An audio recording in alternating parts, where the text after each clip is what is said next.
Welcome to the review of Unit 9. One possible solution to this homeless issue is the creation of designated safe camping areas. This would allow people to set up their tents in certain areas without fear of their encampments being swept away by law enforcement. Encampment. Encampment. For those living in their cars, there would also be safe parking areas. Both of these areas would have some sort of designated restroom facilities as well. It is understandable that people living in nearby communities are upset, though they do want to be compassionate to homeless people. They are not looking forward to any increase of fires, violent crime, or drug dealing in their own backyards.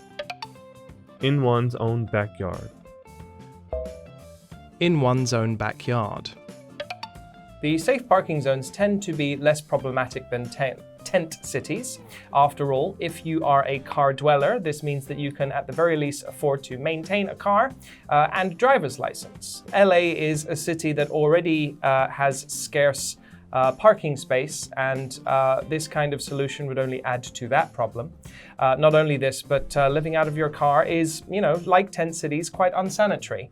After a while, that would be an issue too. The problem here is that none of these solutions really solves the real problems at hand, which is that mentally ill people should be cared for, drug addiction should be treated as a disease, not a crime, and nobody should go broke because they can't afford to pay rent.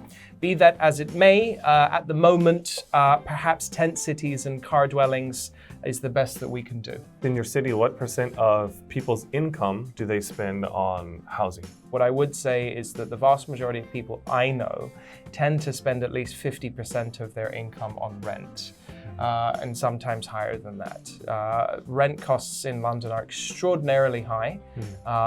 If you get, say, like the most expensive, say, one room in an expensive neighborhood like Gangnam would be a cheap deal for a typical small apartment in London.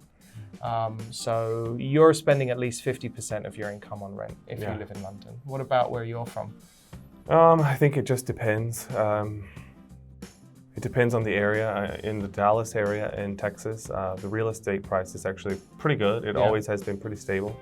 So I think that people are living fairly easily compared to other parts of the country. That'll do it for this unit. We hope to see you guys for the next one. Take care.